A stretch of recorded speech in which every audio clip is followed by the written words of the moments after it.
training for Great Britain. I think there's no bigger thing than to represent your country, so I'm putting everything I've got into that. Because when you put on that shirt and you go out, you really want to fight as much as you can, and when you know you put everything you can into that, up into that moment, it's the best feeling. And even better when you get the win. It's a feeling you can't describe. You feel like you're invincible. I've got to be the best, like in whatever field. I've got to be on top. I've got to be the one. I mean, I think everyone has this, like once they have something they want more, it's like I'm never really satisfied. You can kind of get one chance, and I don't know why you'd be settled when there's more you can get. I know you was playing paddle 3-4 years ago, but when you left school, people were like, what are you doing? Why are you not doing further education? You're basically hitting a racket around. You're a waste of space, especially in the Asian society. They'll be looking, going, it's not a doctor, businessman, guys playing in a court. That's a lot of pressure on a young man. I had one person on my side, that was my father. I was so stressed out. They were saying, what are you doing? Why would you leave school? Today, I have a Team GB athlete in the studio. He's playing something that's not very common. You've heard of tennis, you've heard of badminton, but have you heard of paddle? Well, today he's going to tell us all about it. So please welcome Nikhil. Hey, bro. Thank you so much for having me. It's an absolute pleasure. Amazing having you in the studio, bro. Yeah, I know, finally. What's happening? Yeah, it's all good, sir. Thank you. It's an awesome setup, isn't it? You're doing an amazing job. So, yeah, great to be here. Thanks, bro. Yeah, like I haven't seen you for a few years because the last time we saw each other was when I was at that state agency. Yeah. And you were doing bits and bobs for your dad. Yeah, so now I'm kind of managing the property side of my father's business, and he's kind of taking a back seat, chilling as he well deserves it. But yeah, I remember quite a while ago now, right? It was around COVID time, wasn't it? Yeah, So yeah, 3-4 yeah. years ago now. So time flies, but you're doing amazing things. I mean, I recently saw a few of your posts, and you're with John Terry. Yeah, so that's an awesome kind of positive about paddle. It's a trendy, upcoming sport, fastest growing sport in the world, and now we're partnered with UNICEF.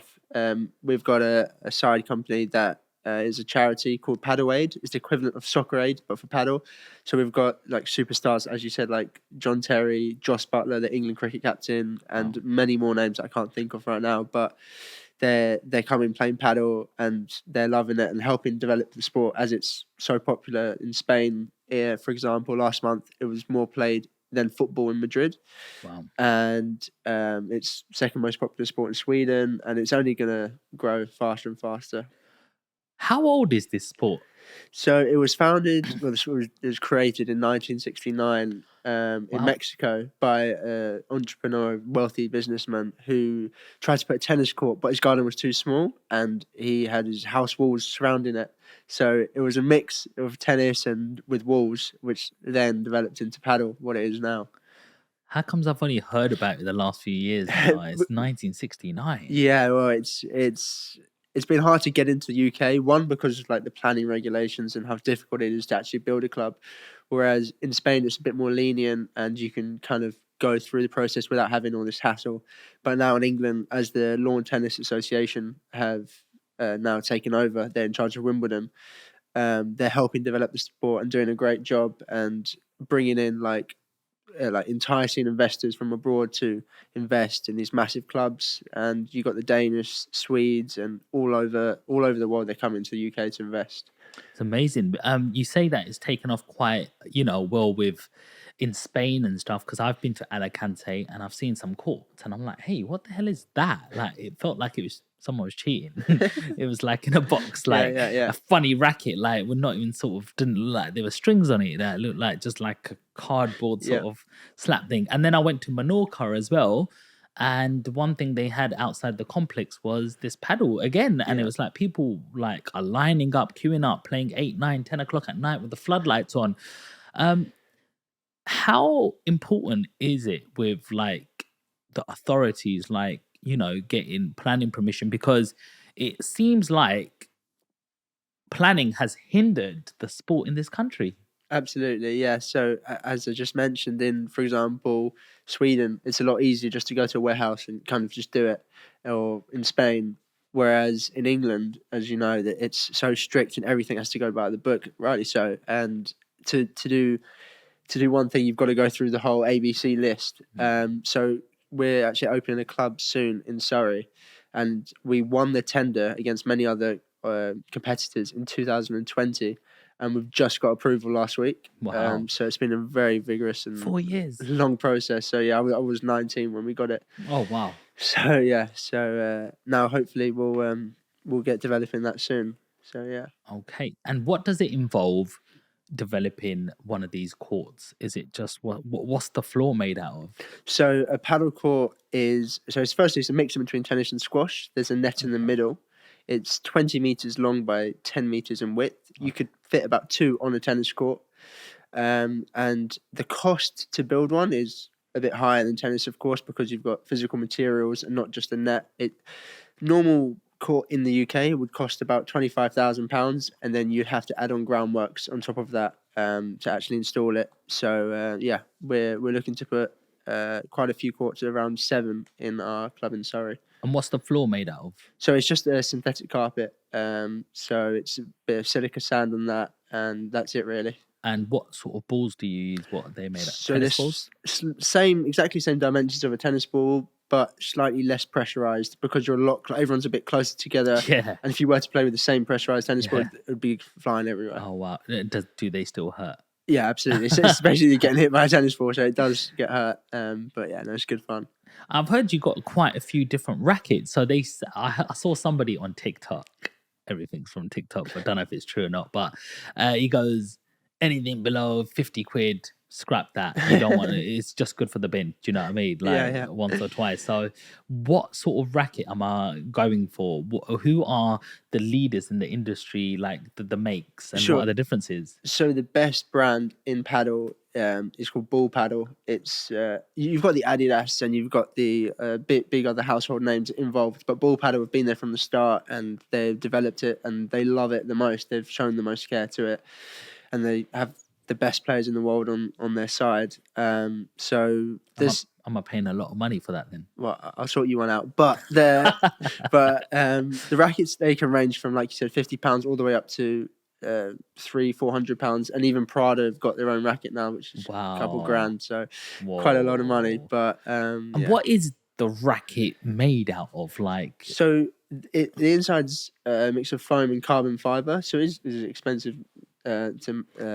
to make, but it's slightly shorter than a tennis racket. There's obviously no strings, and the basic ones are just made of kind of plastic and foam. But as you go up, the materials obviously are more expensive and they're high grade and thus performing better.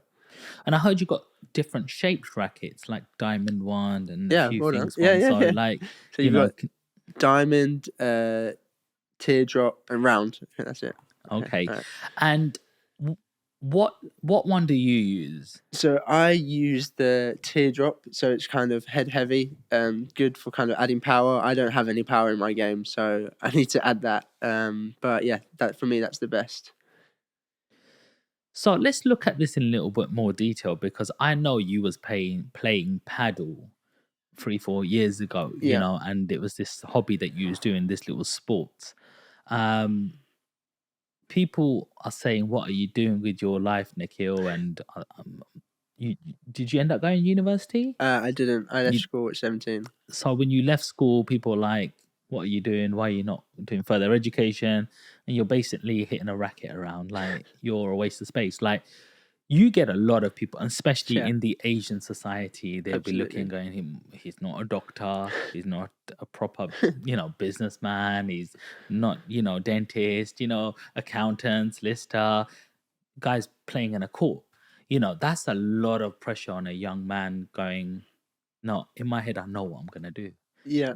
Even if you don't know, but you're like, I enjoy this, I'm passionate in this direction, I'm going to go this direction.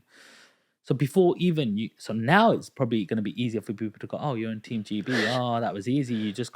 You've been through this whole sort of journey. Talk to me about that. So leaving school at just turned 17 was like probably the most stressful time, because I had one person on my side, and that was my father, because he understood what it took to build a business as he's done, and everyone else that was telling me to do this, do that, I was so stressed out. All my family were like, I've got my really close family, my mum, my dad, of course. I haven't got any brothers, sisters. But then outside of that, like they were saying, "What are you doing? You don't know what you're doing. Why would you leave school? You need education. Of course, you need education, but I find in school you've got so many different people, and they're all trying to climb the same tree. You've got like swimmers, and they're trying to climb a tree. Like I don't think like university is not for everyone. It wasn't for me. I was very fortunate that my dad and my mum, but my mum wanted me to stay in school. She was a bit more traditional. She wanted me to go to university. My dad, having come over from Iraq from a young age with his mum, and to develop at the time the leading Asian clothing brand in the UK, is for me a massive achievement, and that's something I'm so proud of. So when I had all these people telling me, "What are you doing? You don't know what you're doing. What is paddle?" And I was like, "Yeah, I'm working with my dad. I enjoy paddle. I've always played sports, been a sport fanatic, and now it's paying dividends. All those hours and hours on courts training, and now it's kind of I'm at the top of the sport in the country. So yeah, it's good. It's paid off so far. Is it an expensive sport? It depends how expensive you want it to be. So you've got all different types of price ranges. As you said, you can get a cheap racket, you can get expensive racket, but it's a bit more expensive to play if you want to develop a court. As I said, it's £25,000. You need a club to install it for you. But to play, for example, in Spain, it costs about €4 per person to play for 90 minutes, which is a great price. But then here you've got like super expensive, super luxury venues like in Canary Wharf. The owner of Spotify has just built a multi-million pound facility, which is circa £100 to play per 90 minutes. But it's an amazing facility and perhaps the best location in the world. But yeah, so it depends. You can make it expensive. You can play for cheap. So yeah. Yeah. Well, a lot of people don't know that, your father did create a big brand on Green Street, Yeah. Daminis. Yeah. Yeah. Exactly. Yeah. Yeah, so it's a woman's clothing brand. So yeah, that's my grandmother's name. Yeah. Okay, So so yeah. when was that developed? So Tell us the history behind it. okay, so well, my family, my father's side had a big electronics store in Iraq, equivalent, well, a bit less than Samsung, but were all over Iraq. And then the war came, and some guys obviously go into history, but they forced them out. My dad and my grandma, sorry, came here, started a small clothes shop, saved up money. My dad then bought a petrol station on the corner. How did your dad buy a petrol station? Over many years of working hard, him and his mum, like just selling whatever they could, really. And I don't know how it was obviously a lot of money back then, but now if you said, "Oh, that's not that much," Yeah. but saved up a lot of money, bought the petrol station, didn't touch it because he didn't have any money to develop it, so he had to go out, sell more, trade more, and now it's built it into like a 5-story building and probably the most iconic building on Green Street. So yeah, Yeah, so when was Daminis first open? I believe 1980. 1980. Yeah, And what made that so successful? I think my dad and my grandma were so driven, because their family built the great brand of the electronics store, so they always had that inside them, and always wanted to create the best. So they were traveling to India for the designs and the materials, and really just wanted to create such a unique kind of niche market for like the lovely wedding clothes, party clothes, which no one else in Green Street really matched Daminis. So yeah, they developed a fantastic brand and having stores all over like UK and in New York. So yeah, it was cool. Wow. And what's happening with that brand at the moment? It's still around? So in when I left school at 17, unfortunately my dad wasn't very well. Got an extremely rare illness called amyloidosis. I think no more than a few tens of thousands of people have it in the world. So that kind of forced us to close the department store down, but we made it into a shopping mall. So we've got many tenants in there now who do their own trades and sell their own clothing, restaurants, etc. But in hindsight, it's probably the best thing ever because after COVID, people just switched to online. Same as people don't really go to the office anymore. So a lot of it's done online, and we've got much more. My dad's got a much more relaxed lifestyle of just handling the rent, etc. Instead of buying, selling, picking designs, staff, stock. So It's he's now the landlord, getting exactly, passive income. and it's probably the best decision he's ever done. Yeah, a lot of the time, like growing up, is my dad didn't have anyone. It was him and his mum, and I was in between my mum's house and my dad's house if they're separated, in a massive house. My dad, he loved being at work, so it, his life really wasn't that like filled with family and friends, because the more you have, I feel the more people turn on you. And my dad maybe has 3 people that are close to him, outside his wife and myself, or maybe even less.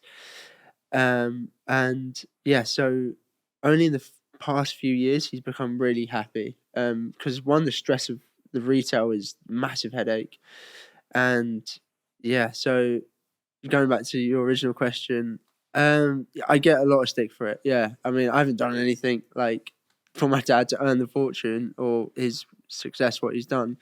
But a lot of people are like, "Oh, you've got it easy." I get it all the time. It's just my dad's worked super hard. Nothing I can do about it. He came from a war-torn country and created such a great success. I mean, there's no one I could be prouder off. And my mum's always been there to help and support me. I'm just trying to build upon that, and make it into even more massive success. So yeah, Is just that trying to. even harder to do, you feel?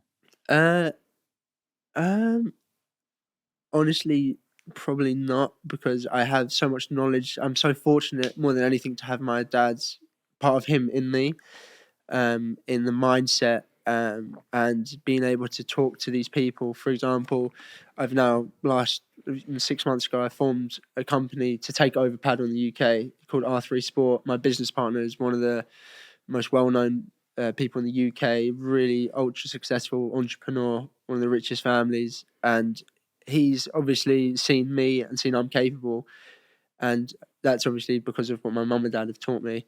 But that is, like, for me, that I've done well to do that, to be able to put myself in that position, and being part of the great Britain team that doesn't really come from whatever my dad's created. But yeah, it's always tough, like getting all these comments and all that. But there's nothing I can do. I'm just super proud of my dad. And there's many people in my position, or even like mega wealthy, who just throw it all away. So yeah, What motivates you? what motivates me is I've got to be the best, like in whatever field. I've got to be on top. I've got to be the one in charge of everything. I don't know if it's the right mindset, but I'm so driven. Like, I mean, I think everyone has this. Like, once they have something, they want more. But it's like I'm never really satisfied. Um, Why? I because you kind of get one chance, and I don't know why you'd be settled when there's more you can get. Yes, it's a bit selfish, but I feel like you're here once, and kind of I've seen how close my dad was, when he had his illness. I was like, what, and that's it, and that was kind of scary. And my mum's had numerous amount of she had a stroke a few months ago, Sorry to hear that. and so many back operations, etc. So it's kind of like, what, you get one chance, you might as well go for it. And what you looking back to when I left school and I got so much stick, everyone was giving me so much rubbish for it. But I just thought I'd only ever take advice from someone who's in the position I want to be in. So someone who's like not doing whatever I'm doing, trying to tell me what to do, I'm like, okay, thank you, but I'm fine, thanks. So I'd only ever listen to people who are in a position I want to be in. How do you get over that bit of hate, that little bit of stick? Oh, they just dismiss you straight away by going, "Oh, you come from money already. Oh, you're rich," or whatever. Like, because they just can't handle where you're at, that position. How do you deal with that? Like, sometimes it can be a very lonely place. Yes, but I feel like I haven't achieved anything yet myself. It's all been my family and my father. So I'm still yet to achieve something, which hopefully I do soon. But I feel something that's helped me, like, kind of just block out the negativity, is paddle. Because when you're in that environment, representing your country on that stage, you're so focused and you're getting so much like stick and abuse from everyone. It's kind of, you're in that zone.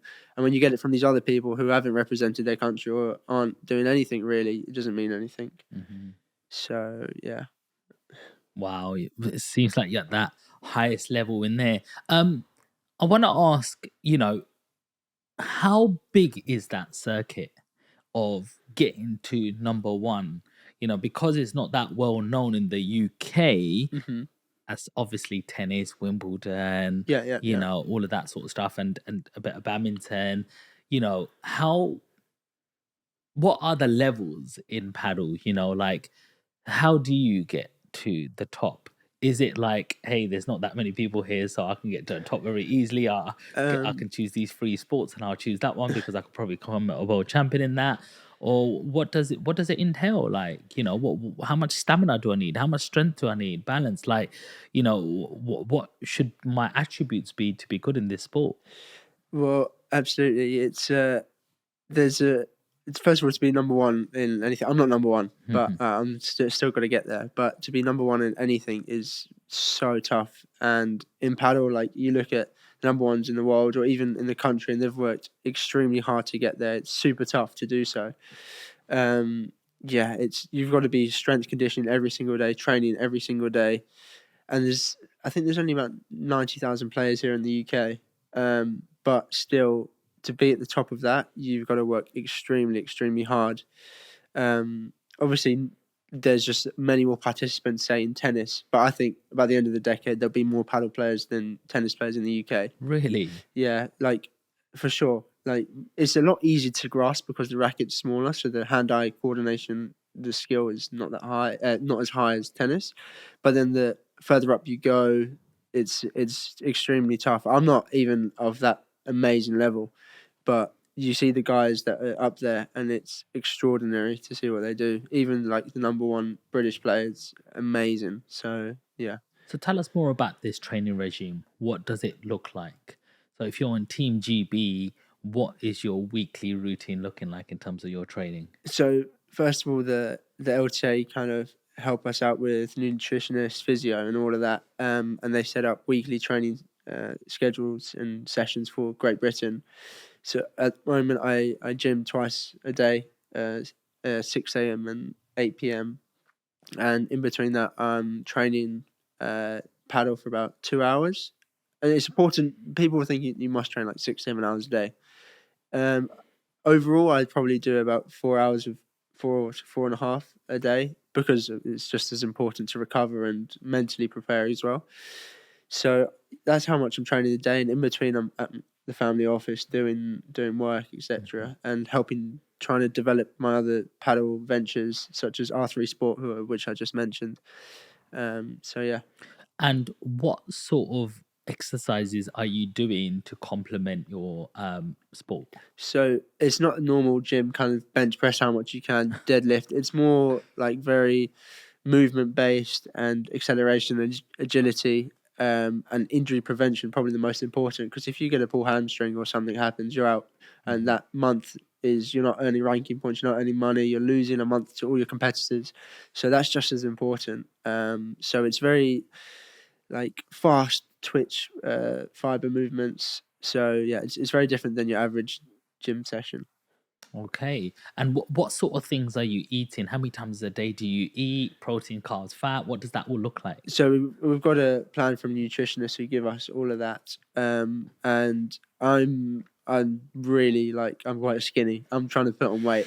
It's really tough to put on weight. So I need to consume about 4,000 calories a day. Wow. And sometimes it's extremely hard to do that because I'm burning like a few thousand just playing or training. So eating super important. Like I've just got my mass gainer behind the camera there. That's got like a couple thousand calories, and I have a few of them a day. On top of that, you got to eat the right things, not the wrong things, and then you've got to. What are the right things? Well, I do probably for breakfast, for example, I have like a four egg omelette, and then I have toast, and then I have avocado, and then I have a mass gainer. And then for lunch, it's always a bit different, which is like chicken and rice. But yeah, and I do have quite a bit of chocolate, which is bad, but I just can't live without it. What's your favorite chocolate? It's got to be Galaxy Counters. They're so good, just so good. Okay, Team GB. Yes, Galaxy counters. there you go. There you go. We're plugging them in, bro. Perfect. Get a sponsor, bro. That's what I'm talking about. So, is this a single sport or doubles? It's always played in doubles. Always played in doubles. Yes. So, how do you find first of all the right partner? So that's perhaps one of the most important things about the sport, because you need to click, you need to work well, your game needs to complement each other's game. So it's quite difficult because you might have the completely different attitude, and when you compete, you're a different person to when you train. Like some people's level go down, some people's level go up, and you've got to make sure you're on the same wavelength as your partner. So, for example, in Great Britain for GB, I've been partnering my partner called Sandy Farquharson. So he is the founder of the largest educational platform in the world for paddle. It's called the Paddle School, and he amasses tens of millions of views a month. And he's done a super successful job of what he's doing. Is amazing, and he's been able to mentor me, and he's extremely just a great person to be with on and off the court. So he's really helped me kind of develop my game as well. Oh, wow. That sounds amazing.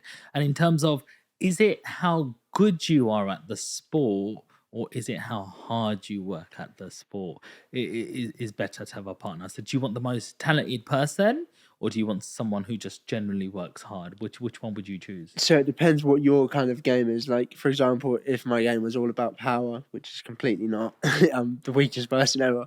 But if it's all about power, you don't want another guy on your side who's also about power, because then, I mean, they'll play a different kind of shot and you're both not able to get there.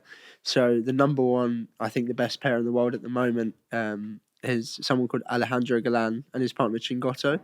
So his partner, so Galan is this tall, strong, like really great smash, big guy, and his partner Chingotto is a short guy who's so fit. He gets everything, and he gets the ball in and just plays for his partner to finish the point, and that works. They've won 3 tournaments this year, and they've only just started playing. Wow. So that's a great example of how they work well together.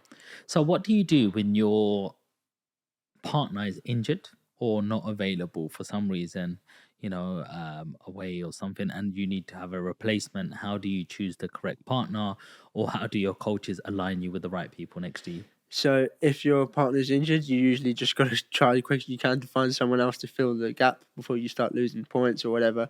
So on the professional circuit in the world, when that happens, they usually just call up someone, and then they will have to split with their partner, and they split. It's like a domino effect. So it is, as I said, probably the most difficult part of paddle is finding the right partner. But yeah, so you just gotta. It's a very selfish thing. You got to do whatever's best for you. How long do you see yourself doing paddle for? So competing, I think it's you can play for a long time. So I think maybe until high level, hopefully until 35, so another 12 years. Then after that, go into the more of the business side. I'm already quite involved in the business side, but then at that stage, I want to have a good name in the sport of playing, and also carry that over to the business side. So yeah, like you've got a few people at the moment playing at the best level, and they're playing the 41, 42. So yeah, you can play for a Wow. while. Yeah. Wow. Okay.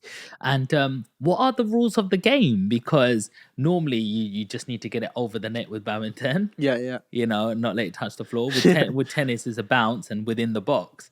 But with paddle, I see it bouncing off walls and stuff. Like, Yeah, so yeah. it seems a bit like, whoa, what's going on here? Like, what's So allowed? What's not allowed? so the scoring is exactly the same as tennis. So that's nice and simple, 15, 30, 40 love game. You get 2 serves. A serve is a lot easier than in tennis, and it's not seen as a kind of a match winner. It's a simple bounce and then contact below waist height. And then after that, you're surrounded by the glass walls. The main rule is it's so same as tennis. The ball has to hit the floor first in your opponent's end. If it hits the glass direct, that's out. So as long as it hits the floor and then it can bounce off the glass, you've just got to hit it again before it hits the floor. So And when it goes over the net, yeah, can it land anywhere? yeah. So it can land only on the service. Got to land in the diagonal box, but after that, it can land anywhere on the floor Oh, first, wow. and then it can bounce however many times on the wall. And as long as you don't let it hit the floor again, it's all good. So that's the kind of 20-second rule recap of paddle. Oh, wow. And how many sets do you have? So best of 3 normally. Best of Yeah. three. And how does this racket sport compare to the others for you? Do you normally play tennis or badminton? So I played a little bit of tennis. I'm terrible, but I'm just fortunate. Paddle is kind of is a mix in between them all, like in between squash. I never played squash, but it's a mix in between squash, tennis. So you're quite close together. It's quite based on reaction when you're at the net, and it's a lot of mental games. And because it's a smaller court, so you've got to think about your shots more. It's not based on power, and luckily for me, so it's more about putting the ball where your opponent can't attack it. So playing it low or playing it a lob over them, for example.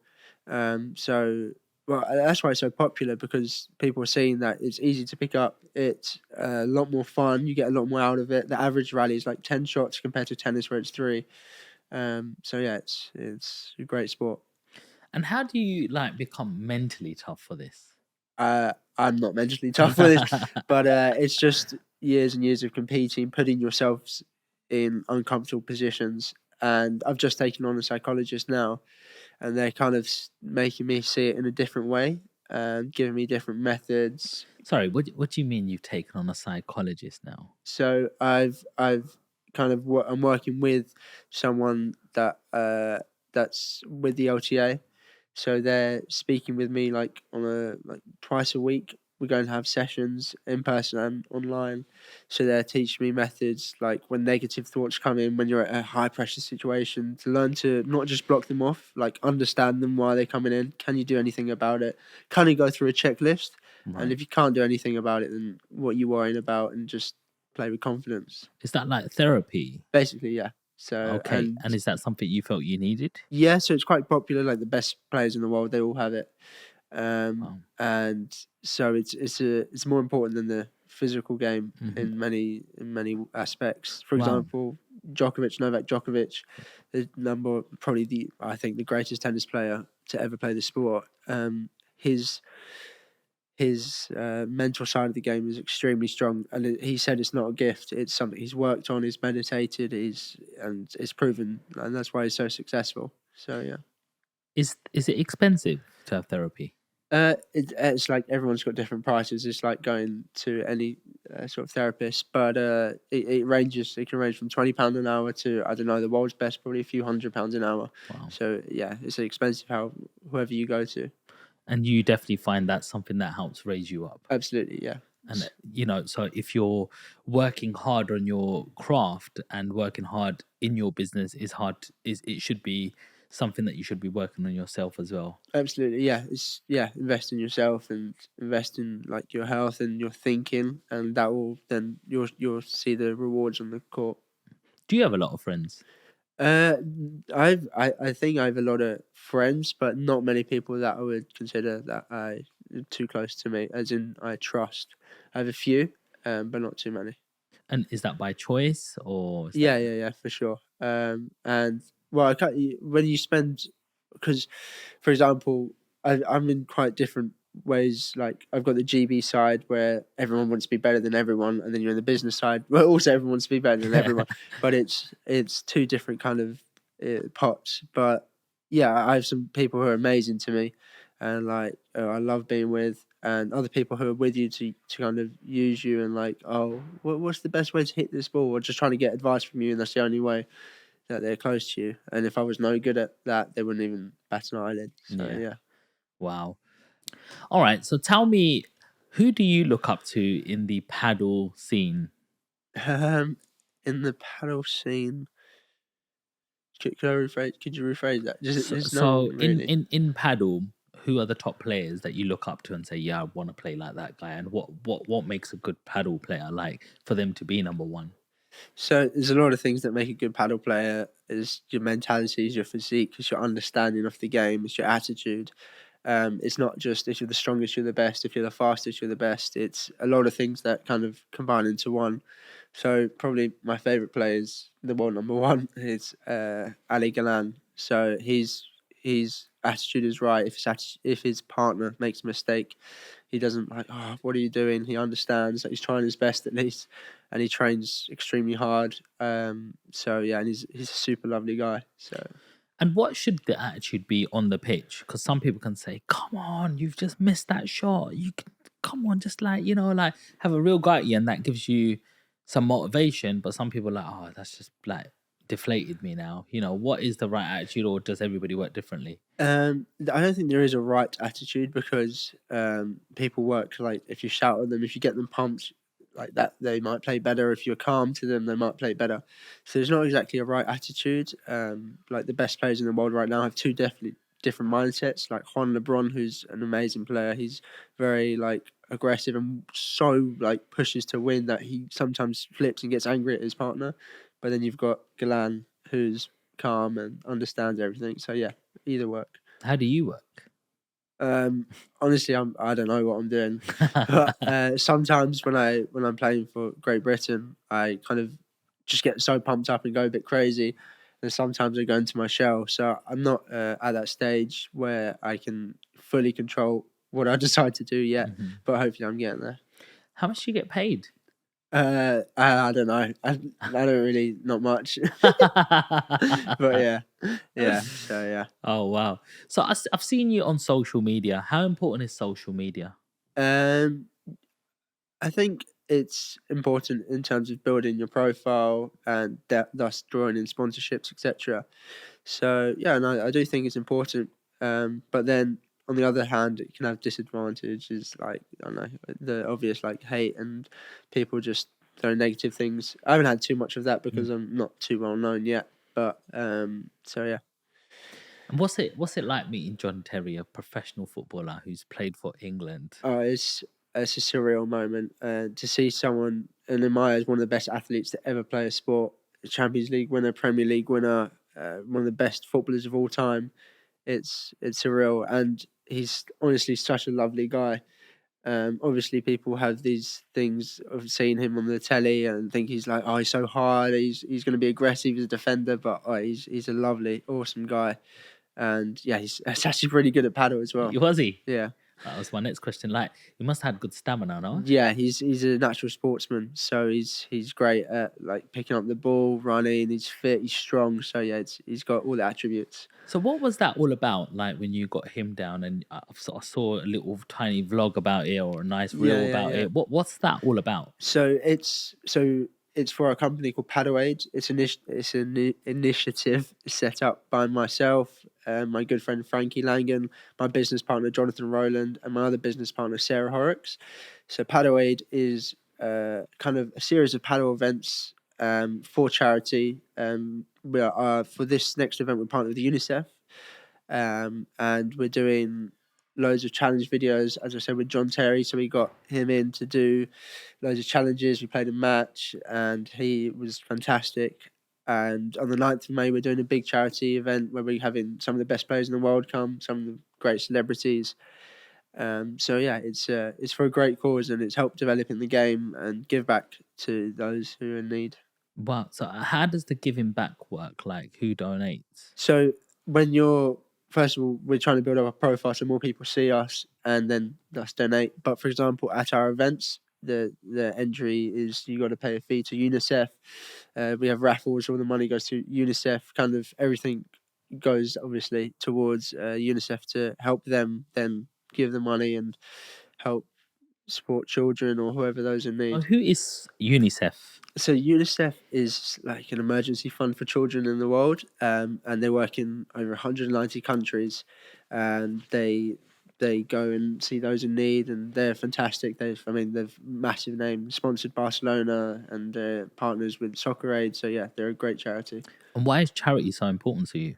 Uh, because when I used to go to one of the things that stood out for me is when I used to go with my father to India to kind of source the materials for the clothing store. I always saw like people who were less fortunate than me, and I was like, wow, this is crazy. This is like I felt like yeah, it was opened my eyes a lot. So now being in a position where I can kind of raise awareness and help give back is pretty awesome. How important is traveling to you? I do like traveling a lot. I do travel a lot. One for competitions now, but I do get quite homesick sometimes. Miss my parents. Miss the life of being in England and London. So yeah. So recently, you moved to Alicante for a little while, did you? Yeah, so I moved for about half a year, just to kind of train out there full time with the best players in the world in Alicante. That was because I never got that uni experience, so it was Yeah. really cool to have that. Oh, amazing. So tell us more about that. So I'm about to pack my suitcase and I'm gonna go and take a 2.5 hour flight to Alicante.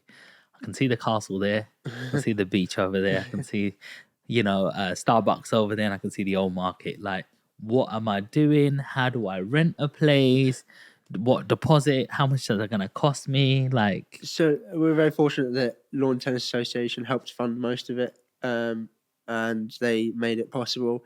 So it was great to have them on board and support us. And only being 2.5 hours away, I knew it wasn't like the other side of the world, so that yeah, was quite comforting.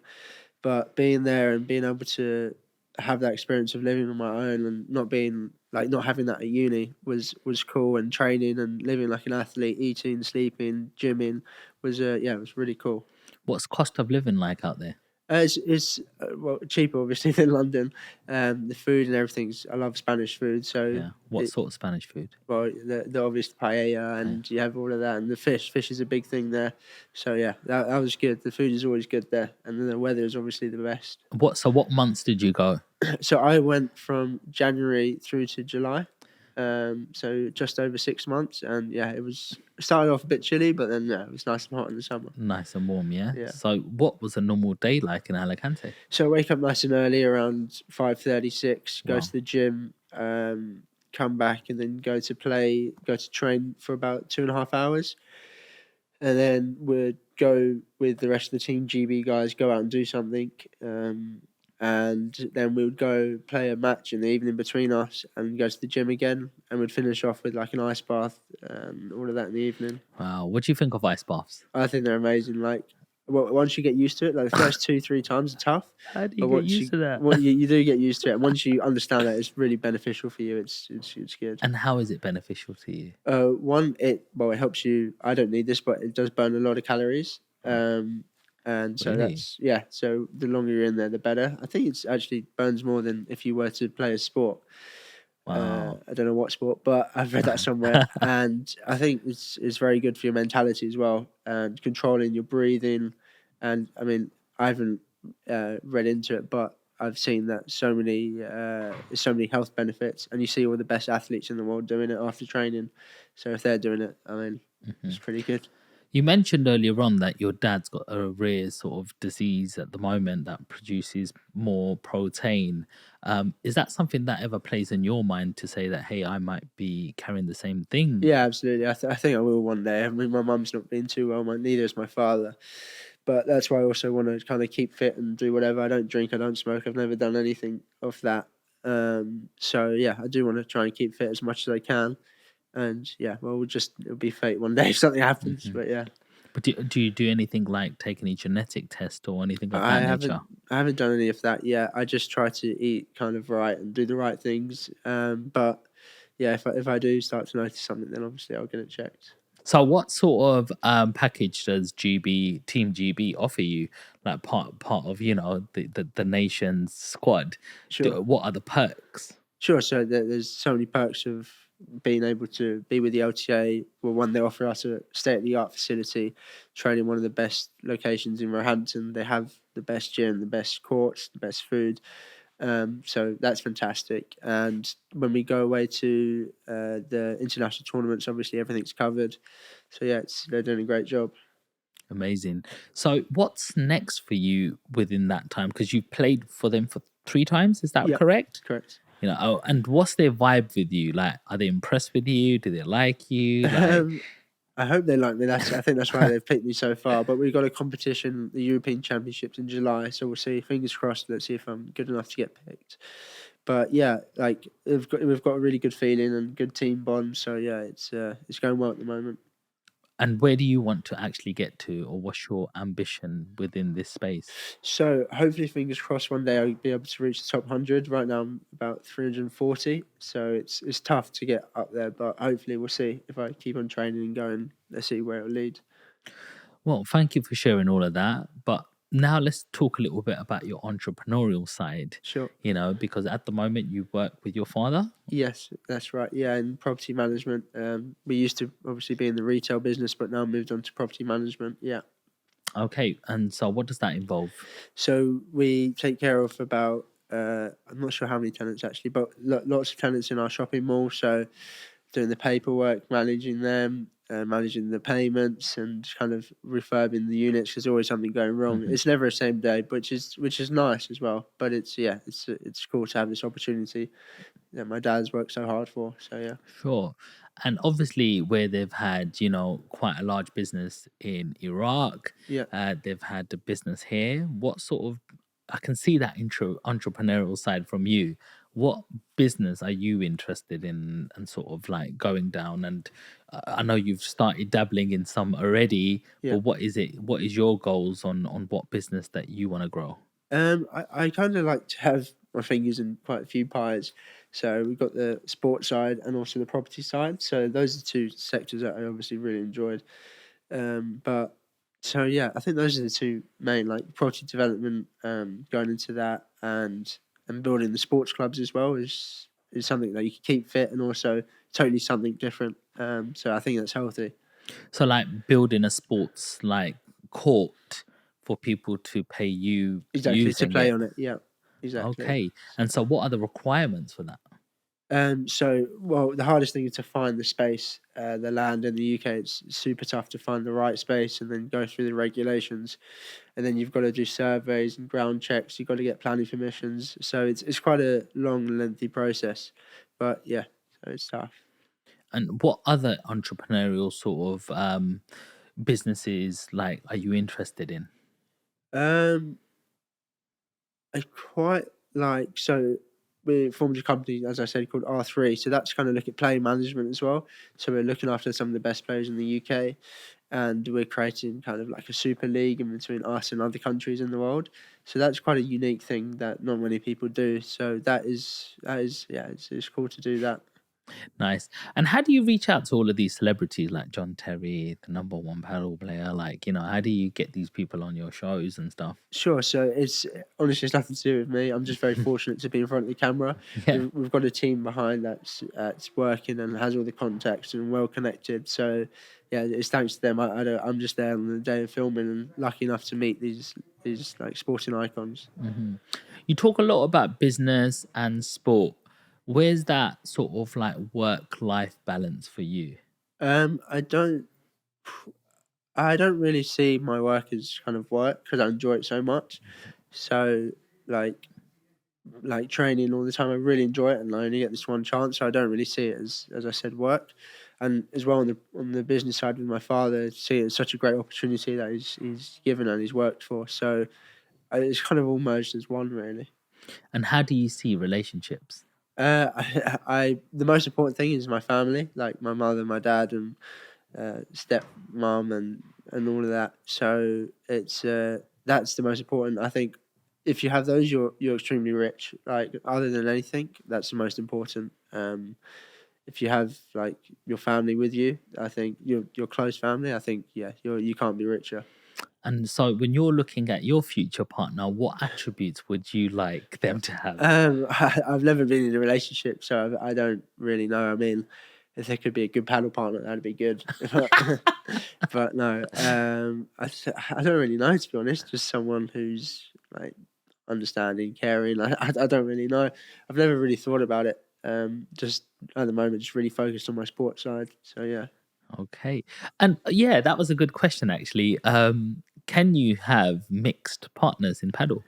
So there's no mixed tournaments, official mixed tournaments, but you see like men and women training together all the time. Yeah, because the level of the women are like really high and technical, so it's good sometimes to mix and train Mhm. together. So, Nikhil, tell me, how do you look at risk?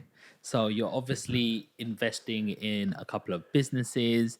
You're obviously putting, not in a bad way, but your life on hold where you could be doing other courses, Hmm. working in a job for somebody else, but you're choosing to play paddle and trying to get to the top. Yeah, An injury could happen along the way. yeah, You might not ever get to the top. yeah. You might not be good enough.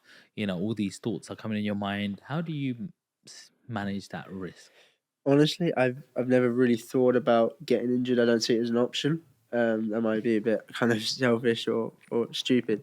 Some people might say, but I see it as you just got to focus on the things you can control. If you're going to get injured, you're going to get injured. Like obviously, I do the injury prevention stuff, but I think that you can't do anything in life and be successful without the risk. I think that's everyone knows that.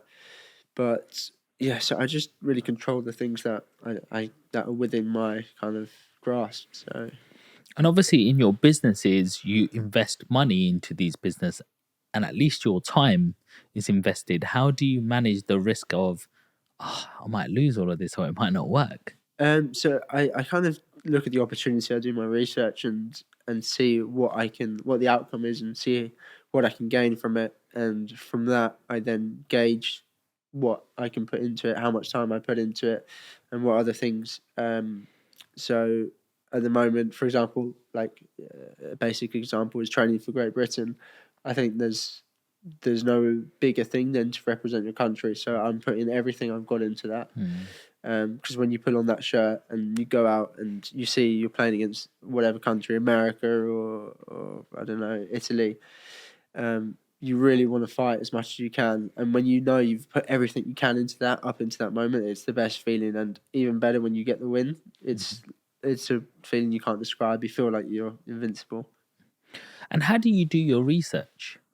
So, for example, so if I'm playing a match and I'm coming up against a really tough pair, I would first of all like stalk them as much as I can. So go on social media, see what kind of matches they've played, see if they've got any kind of injuries. So a big thing is my PT, who's I'm very close with. He's amazing at what he does. His name's Tom. He's a specialist in like injuries and back pain. So he will be able to tell me if like they've had an injury in their ankle or something, and then you could like base your game like to like for example if he's got a bad ankle, play down more so he has to bend down, for example. So research is just as important as it is for like footballers when there's a penalty shootout, the goalkeeper's been researching the night before how many times he's put it in the right hand corner or the top corner. So yeah. Wow. People just normally think you pick up a racket and just get on with it, don't you? Yeah, But it's a lot more than that, like a lot more psychology and strategy to do with it. absolutely. Could you see yourself going into another sport from here? Um, I mean, I play loads of other sports, but I don't think I'd be any good at any other sport. I'm not even close to the top of the sport in what I do in paddle. So to go and compete in another sport, I don't think I'd be any good. I'm not very talented. I've just played a long time and played before people. I think that's why I'm in the position I am for my country. So do you believe that hard work beats talent?